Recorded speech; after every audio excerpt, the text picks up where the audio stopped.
survived certain foods in cooler temperatures. In colder regions, freezing provided natural preservation. The Paleolithic diet was remarkably diverse, much I'm more not so gonna than lie early though. agricultural diets. I don't think a lot. I don't think if you really think about it, yes, the change has been drastic because you know what I'm saying. Time brings a lot of things. Time brings a lot of change, right? But then now, if you think about it, we really have been living well human beings. What the fuck? I'm still finna clarify the fact that I come from caveman. You know what I'm saying? That might be the rest of humanity, bro. Caveman? Nah, we gonna have to dissect that a little deeper for myself before I feel comfortable be like, yo, caveman. Especially the fact that they're depicted in the way that they're let me say they're illustrated the way that they're illustrated the way that they illustrated. Feel me? Um, but anyway, where was I going with this? Oh yeah, the fact that you know what I'm saying, it hasn't been much different, bro. You just because you know what I'm saying. It's about them that go out in the field, bro, and hunt and gather.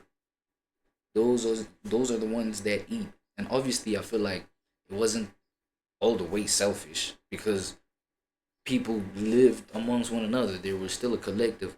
So yes, it's about the ones that wake up early and go and hunt and blah blah blah. But I feel like the way human beings think, it did hit them the fact that those that actually can hunt or are good at hunting, it's mandatory for them to wake up for the sake of the rest of these. Maybe it's a community, maybe a family. You know what I'm saying?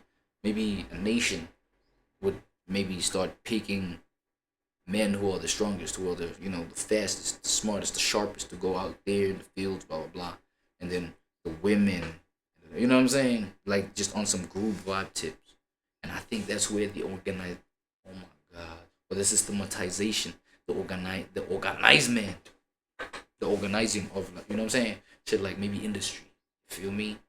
Because now you had to group, you had to like collect motherfuckers on some shit. Be like, who's the strongest in the pack? Y'all, I need all of y'all one side. You know, you work on them, blah blah blah.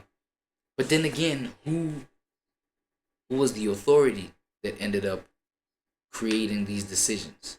That yo, all men should probably wake up the earliest to go and hunt and blah blah blah, and all the women y'all stay behind and y'all do the planting and the gathering of the plants and shit like that, right? Of the plantations.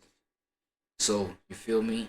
But obviously, I would assume that that came, you know what I'm saying, in the sense of just making shit easier. You feel me? More convenient for everybody. You feel me? So and then the only difference is the fact that that shit grew into being something that's like so um such a huge like matrix dog like system where like you know what I'm saying. Now we clearly see that it benefits only a few in some on some levels. You feel me? There's shit like 1% earning class in terms of income. It's like what the fuck? Like now it just I feel like the side effects are at a point where they've accumulated so big that you know what I'm saying. Now it's just the perception of it has become something completely different than what it is. You know what I'm saying?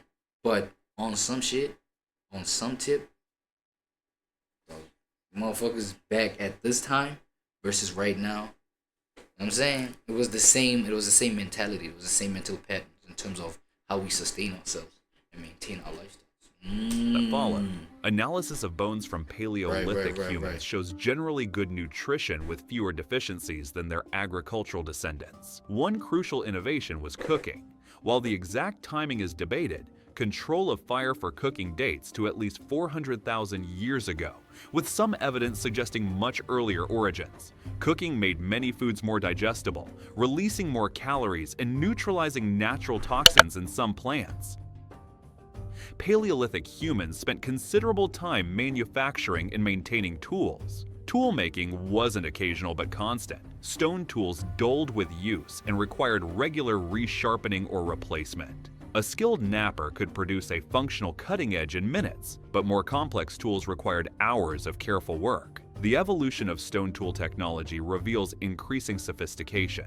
The earliest Oldowan tools were simple stone cobbles with flakes removed to create a crude cutting edge. By 1.76 million years ago, Acheulean hand axes demonstrate careful bifacial flaking and symmetrical design. The Middle Paleolithic introduced levallois technique, allowing more control over the size and shape of stone flakes. The Upper Paleolithic, beginning around 50,000 to 40,000 years ago, saw an explosion of specialized tools: burins for engraving, scrapers for hide preparation, awls for puncturing, and projectile points for hunting. These weren't made by trial and error, but reflected sophisticated understanding of stone mechanics and intended functions. Tool materials extended beyond stone. Wood was undoubtedly the most common material, though it rarely preserves in archaeological sites. Remarkable exceptions include wooden spears and a yew-wood spear tip from Clacton-on-Sea. These show careful shaping, with the wood's natural properties considered in the design. Bone, antler, and ivory became increasingly important in the Upper Paleolithic. These materials could be carved into fish hooks, needles, harpoons, and decorative items. Antler was particularly valued for its combination of strength and flexibility. Food processing tools included grinding stones for seeds, pounding tools for tough plant foods, and specialized cutting implements for butchery. Experiments show that stone tools could efficiently butcher even large animals like elephants, though the process was time-consuming. Containers were essential technology. Early humans likely used natural containers like gourds, shells, or animal bladders. By the Upper Paleolithic, evidence suggests the use of woven baskets and sewn hide bags. The earliest pottery appears by around 20,000 years ago in China. Clothing technology evolved with climatic challenges. During colder periods, hide preparation was essential. Stone scrapers removed fat and tissue from hides, while bone awls and needles allowed for sewing. Where did Paleolithic humans actually live? Despite the caveman stereotype, caves were just one housing option among many. Natural shelters like caves and rock overhangs were indeed used when available, especially in regions with harsh weather. Famous cave sites like Lascaux or Altamira preserve evidence of extensive occupation. However, caves suitable for habitation were relatively rare, and evidence suggests they were often used seasonally rather than year-round. The archaeological record reveals various constructed shelters. At Terra Amata in France, archaeologists found traces of oval huts approximately 8 to 15 meters long, supported by wooden posts. At Mezherich in Ukraine, 15,000 years ago, mammoth bones were arranged in circular patterns to create dwelling foundations, likely covered with hides.